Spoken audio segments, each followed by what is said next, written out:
नमस्कार, आप देख रहे हैं नेशनल न्यूज भारत 1। मैं हूं आपके साथ प्रिया सिंह। चलिए शुरुआत करते हैं इस वक्त की बड़ी खबर की ओर। क्या बाराबंकी का 18 वर्षीय युवा बदल पाएगा बहुजन राजनीति की दिशा? उत्तर प्रदेश के बाराबंकी जिले का 18 वर्षीय युवक चंद्रशेखर इन दिनों एक खास मिशन पर काम कर रहा है।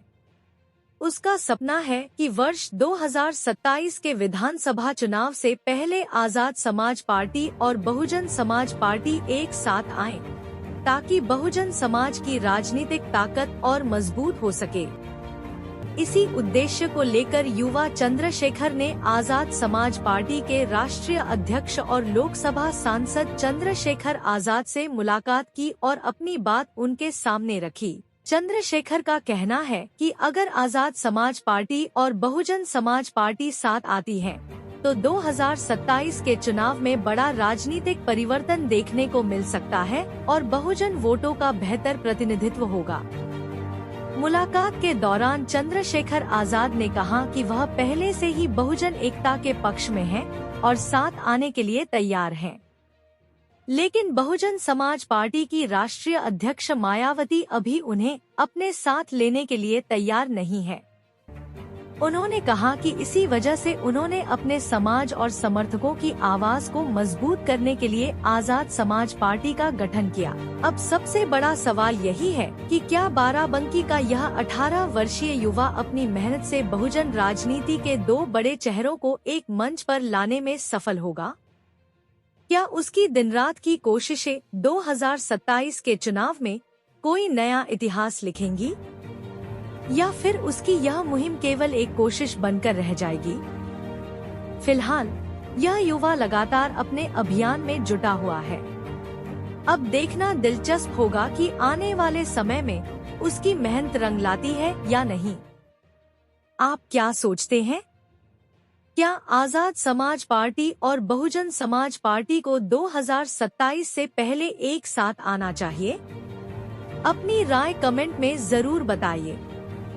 नमस्कार, मैं किशात प्रमोद कुमार और आप देख रहे हैं नेशनल न्यूज भारत। आपको बता दें कि उत्तर प्रदेश के बाराबंकी जनपद में इस वक्त गन्ना दफ्तर में मौजूद हूँ, जहां पर एक युवा उम्र करीब 18 वर्ष, लेकिन असपा बसपा को एक करने के लिए दिन रात मेहनत करता दिखाई दे रहा है। इसी बीच हमारे साथ चंद्रशेखर नाम का जो युवा है, 18 वर्षीय उम्र का है, मतलब जज्बा इतना कि असपा बसपा को एक मंच पे लाने के लिए दिन रात एक करता नजर आ रहा है। इसी बीच ज्यादा बात करने के लिए उसी के साथ में, क्या नाम हुआ आपका? मेरा नाम चंद्रशेखर है और मैं बाराबंकी का रहने वाला हूँ। असपा बसपा को एक करने के लिए लगातार दिन रात संघर्ष कर रहे हो, क्या लगता है कि असपा बसपा एक मंच पे आप आएंगे? बिल्कुल आएंगे। देखिए क्या होता है ना कि हमारा समाज में, हमारे देश के अंदर ना जनता सबसे बड़ी होता है। लोकतंत्र में जनता सबसे बड़ी होती है। जनता चाह जाएगी तो चाहे जो दल हो, चाहे जो पार्टी हो, चाहे जो संगठन हो, उसको एक साथ आना पड़ेगा। अच्छा, अभी आप चंद्रशेखर से भी मिले थे, उनके द्वारा क्या बताया गया?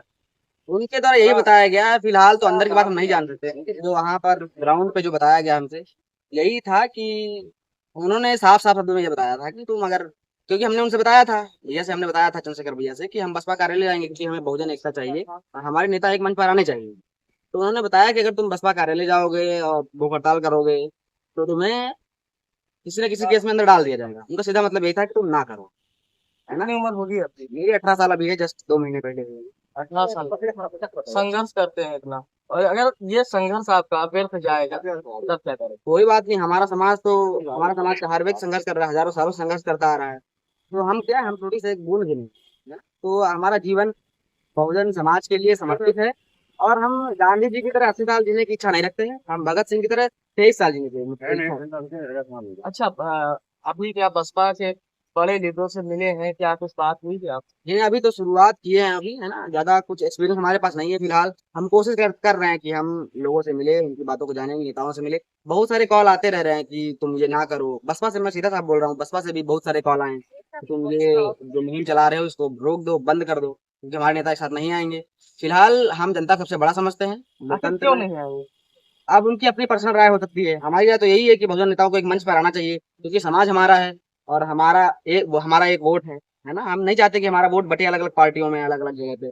तो हम बहुजन समाज से बस यही कहना चाहेंगे कि आप लोग आगे आइए, किसी नेता, संगठन, पार्टी के चक्कर में ना पड़िए, अपने समाज के बारे में सोचिए और नेताओं को एक मंच पर लाइए। अगर नेता हमारे एक मंच पर आएंगे तो हमारा वोट एक जगह जाएगा। अगर वोट एक जगह जाएगा, सबको पता है कि वोट कितना पावरफुल है ना। तो आप लोगों को समझने की जरूरत है, बहुजन समाज को समझने की जरूरत है कि आप समाज के लिए सोचिए। आप इस चक्कर में मत रहिए कि हमें नेता मंत्री विधायक बनाया जाएगा और इनकी सरकार आएगी, इनकी सरकार आएगी, है ना। आप समाज के लिए सोचिए। बाबा साहब ने इतना संघर्ष किया, हमारे बहुजन महापुरुषों ने इतना संघर्ष किया, इसलिए नहीं किया किसी पार्टी संगठन का झंडा उठाओ, है ना। जो हमारे समाज के लिए लड़ रहा है, जो हमारे समाज के लिए बोल रहा है, तो उसका साथ दो आप। और बहुजन समाज को लेकर के चलो, एकता बना करके चलो। क्योंकि हमारे समाज की सबसे बड़ी गलती यही है कि हमारे समाज के लोग इधर उधर फूट जा रहे हैं, भटक जा रहे हैं, उस पार्टी में चले जा रहे हैं, उस संगठन में चले जा रहे हैं, जबकि उनको मिलता कुछ नहीं है।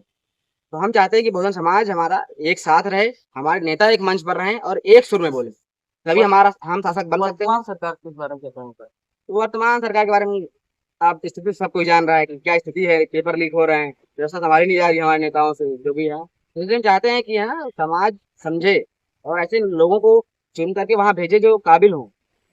सोच के साथ आप ये मुहिम चलाएं। सोच हमारी यही है कि हम, जैसा कि हमने अपने समाज के बारे में पढ़ा है, बहुजन महापुरुषों के बारे में पढ़ा है, तो आज आज जो आवश्यकता है हमारे समाज की, वर्तमान भारत की आवश्यकता है, बहुजन समाज की आवश्यकता है कि एकत्रित हुआ जाए, एकता लाई जाए, अपने समाज को जोड़ा जाए। तो इसी मुहिम के साथ एसपी के साथ में और बहुजन नेता, समस्त बहुजन नेता हैं, उनको एकजुट किया जाए। अगर आज मान लीजिए हमारी बात छोटी है, हमारी आवाज छोटी है, हम उतने कम मजबूत नहीं, हो सकता है कि लोग हमारी बात सुनकर अगर 4 लोग भी हमारे साथ आते हैं, तो 4 लोग और 10-10 लोगों को सिखाएंगे, 40 लोग हो जाए। जो 40 लोगों में से 20 लोग अगर सामने आ जाएंगे, तो इस तरह करते करते हमारा बहुजन समाज हमारे बहुजन समाज तक वो विचारधारा पहुंचेगी और वो निश्चित रूप से वो एक साथ आएंगे और एक साथ बात करेंगे। आज नहीं है, आज बरगलाए जा रहे हैं, उनको तोड़ा जा रहा है, बांटा जा रहा है, लेकिन अगर हम संघर्ष आज करेंगे, आज की युवा पीढ़ी संघर्ष करेगी, तो हो सकता है कि हमारा समाज एकजुट होने के लिए आगे आए और नेताओं से सवाल पूछे कि तुम भटक क्यों रहे हो, अलग अलग क्यों भाग रहे हो, ना उस पार्टी में जा रहे हो, आप उस पार्टी में जा रहे हो, है ना। तो हमारा मकसद यही है कि हम पार्टी और संगठन टारगेट नहीं करें, बस हम चाहते हैं कि बहुजन एकता रहे और समाज इस बात को समझे। बहुजन समाज पार्टी के जो कार्यकर्ता हैं वो कहते हैं अफवाह बनाने की जरूरत क्यों? देखिए, अफवाह बनाने का सबसे मेन सवाल ये है ना कि किसी पार्टी बनाना गलत नहीं है। पार्टी तो बाबा साहब की भी थी, आरपीआई थी, उनके पास 2-2 3-3 संगठन पार्टी थी, है ना। तो फिर भी बसपा बनी, 1984 में बसपा बनी, है ना। तो ये नहीं कह सकते कि बस पार्टी नहीं बनानी चाहिए, बनानी चाहिए। अगर मान लीजिए बसपा बनी, उसके बाद एएसपी बनी, तो क्या जरूरत थी समाज को दूसरी पार्टी चुनने की, क्या जरूरत है? क्योंकि हम अकेले खड़े होकर पार्टी थोड़ी ना बना लेंगे, हम अकेले खड़े होकर सांसद थोड़ी ना बन जाएंगे।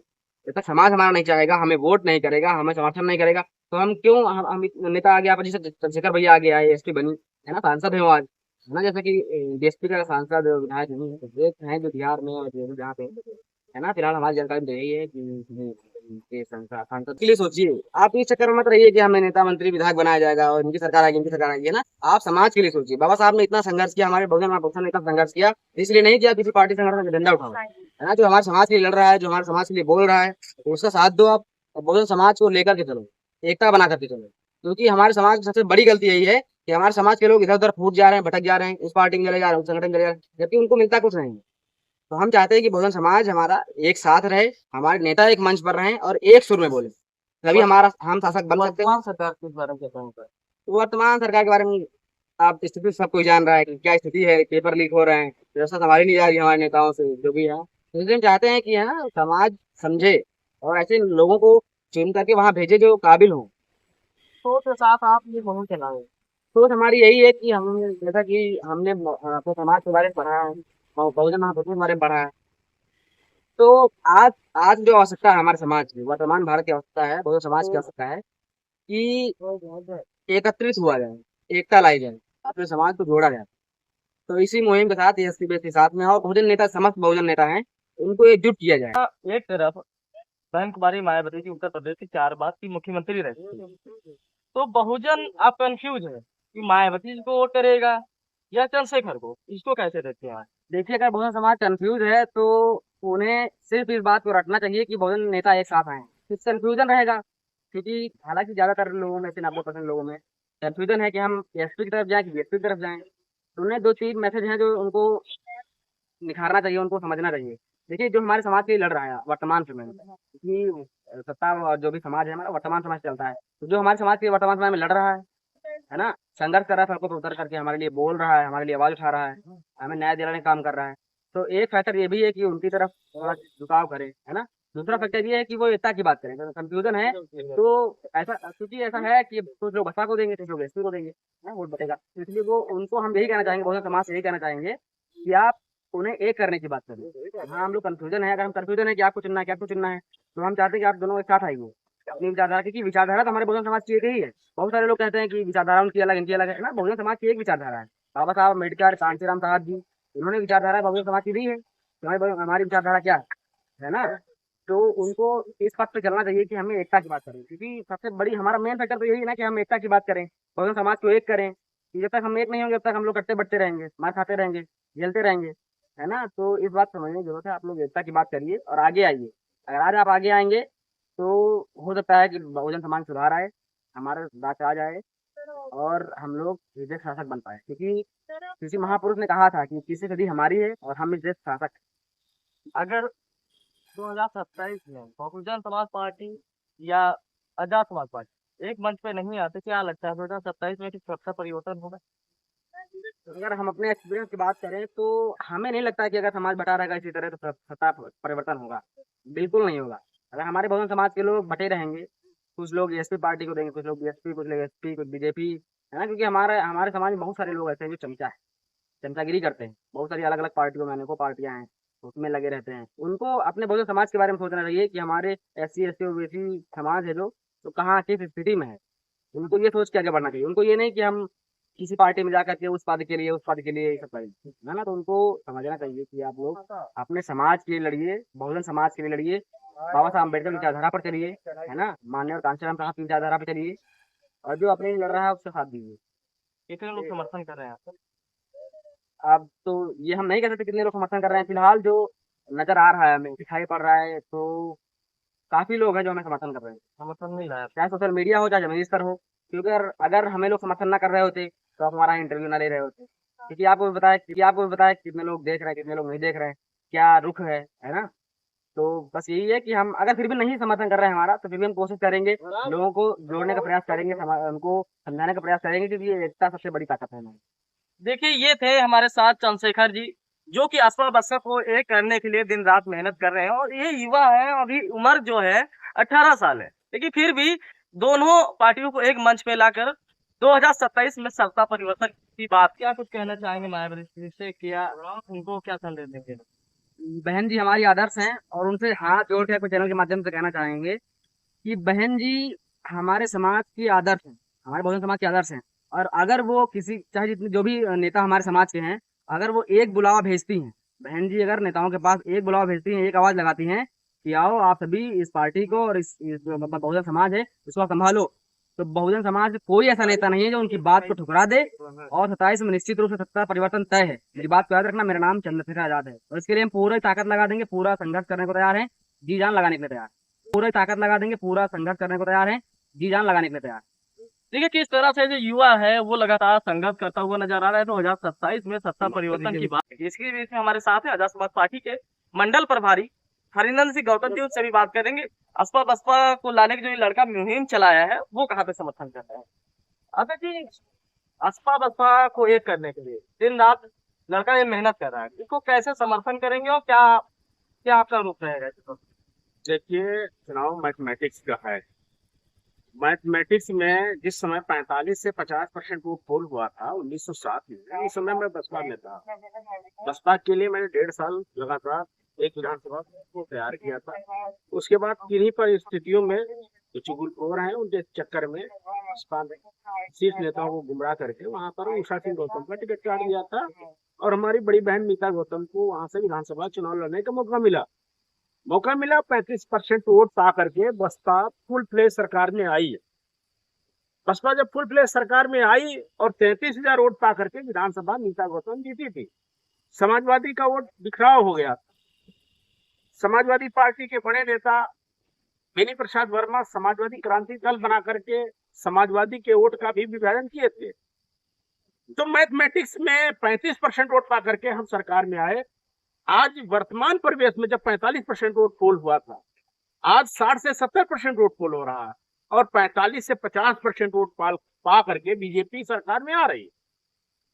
35% वोट पाने वाली बीएसपी, फुल प्लेस सरकार में रहने वाली बीएसपी इतना काम करने वाली बीएसपी, इतने नेताओं को पैदा करने वाली बीएसपी आज धीरे धीरे 12 से 17, 12 में हाल हुआ बुरा, क्योंकि 12 में पार्टी के शीर्ष नेताओं द्वारा जो चुगलखोरी की गई, 105 एमएलए का टिकट काटा गया, बड़े शीर्ष नेताओं का टिकट काटा गया, वो या तो दूसरी पार्टी में रिप्लेस कर गए या अपनी ही पार्टी में रह करके भीतरघात किए। इसलिए जो 213, 225 एमएलए थे वो आकर के क्या हो गए, 50 एमएलए। तीसरे राउंड में कितने एमएलए हो गए, 19 एमएलए। तो जब इस चौथे राउंड में क्या हो गया, लोकसभा में शून्य हो गए। फिर सपा और बसपा ने अलायंस किया, अलायंस करने के बाद शून्य एमपी वाला सदन 10 बसपा के सांसद जीत कर गए। तो इससे ये तो साबित होता है कि अगर आप मुट्ठी बांध करके लड़ेंगे तो चुनाव जीतेंगे, अगर मुट्ठी खोल करके लड़ेंगे तो आपका एक एक उंगली तोड़ी जाएगी। तो जो चंद्रशेखर जी की मुहिम है, हमारे छोटे भाई की, ये रियल है। ये 18 साल की उम्र में होने के बाद ये मैथ कैलकुलेशन जान रहे हैं, ताकत जान रहे हैं एका की, तो एका की लड़ाई लड़ रहे हैं।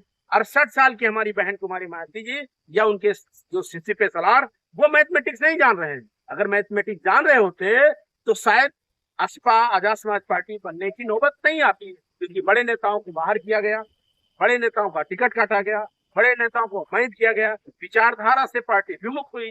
जब जनता जो है सड़कों पे आ गई अपने काम को लेकर के, कोई सुनने वाला नहीं था। उस समय चंद्रशेखर आजाद जी ने भीम आर्मी सामाजिक संगठन बनाया। सामाजिक संगठन 2015 में बना। 15 से 20 तक इंतजार करते रहे कि शायद हमारी पूर्व पार्टी सुधर जाए, बेहतर हो जाए, उसका परिणाम बेहतर हो जाए, उसकी कार्यशैली बेहतर हो जाए। कार्यशैली बेहतर नहीं हुई। तब 19 में जाकर के 20 में कोरोना के काल में आजाद समाज पार्टी का गठन हुआ, और आजाद समाज पार्टी का गठन होने के बाद वो जाकर के योगी को चुनौती दिए। योगी को चुनौती देने के बाद लोकसभा में आए, लड़े।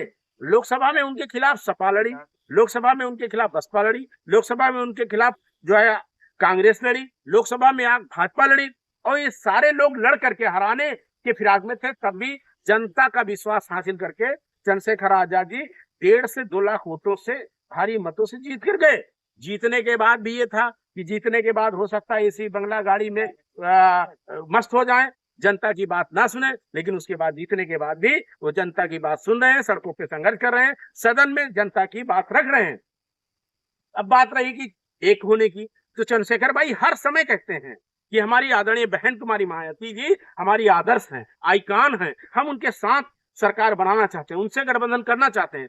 तो बहन जी को भी एक फोन लगा करके या अपने सिपा सलाह प्रदेश अध्यक्ष को भेज करके मायावती को अपने दरवाजे पर बहन जी को चंद्रशेखर को बुलवा करके और कहना चाहिए कि मैं संघर्षशील तुम हो, मैं तुमको या तो उत्तराधिकारी घोषित करता हूं, अपनी पार्टी खत्म करो। तो या तो उत्तराधिकारी घोषित कर दे तो पार्टी को खत्म कर दे, और या तो फिर उनको पार्टी के स्तर पर 20, 25, 50, 100 सीटें जितनी बन रही हो, दोनों नेताओं के बीच में समझौता हो जाए। और इसके साथ साथ आदरणीय बहन जी को यह भी करना चाहिए, हमारे बहुजन आइकॉन जो भी हैं, चाहे बाबा साहब के पौत्र प्रकाश राव अम्बेडकर हो, उनको भी आमंत्रित करना चाहिए। जो अन्य नेता हैं, विजय थालपति को आमंत्रित करना चाहिए, और नए लोगों को अनुभव लेकर के नई दिशा की ओर बढ़ाना चाहिए। उसमें चाहे हमको अन्य दलों को भी, जैसे पूर्ववर्ती समाजवादी से गठबंधन किया तो आप 50% वोट पा करके ही भारतीय जनता पार्टी को हटा सकते हैं। 50% वोट पाने की मैथमेटिक्स से आप चुनाव लड़ेंगे तो चुनाव जीतेंगे और बीजेपी हटेगी। अगर 50% वोट का मैथमेटिक्स से चुनाव नहीं लड़ेंगे तो लड़ तो लेंगे, 2-4 एमएलए हो जाएंगे, लेकिन आप सरकार में ना पाएंगे, ना किसी को हटा पाएंगे। जो मेन समस्या है आज किसानों की है, मजदूरों की है, छात्रों की है, बेरोजगारों की है, ये समस्याएं बढ़ती जा रही है। अंतरराष्ट्रीय स्तर पर जो विदेश नीति है सरकार की, ये भी जन विरोधी है। हमारा जो ईरान से तेल आता था, आज अमेरिका से आता है, 45 दिन लगता है, तेल महंगा हो गया, तेल पे खर्चा ज्यादा आ रहा, LIC बिक गई, BSNL बिक गया, कोल बिक गया, सेल बिक गया। तो जो भी पूर्ववर्ती सरकारों ने संस्थानों को स्थापित किया था, वर्तमान सरकार या तो किराए दे दिया या बेच दिया। स्वास्थ्य का हाल बुरा है, शिक्षा का हाल बुरा है, रोजगार का हाल बुरा है। तो इसलिए अगर जनता के हित में अगर कोई पार्टी या नेता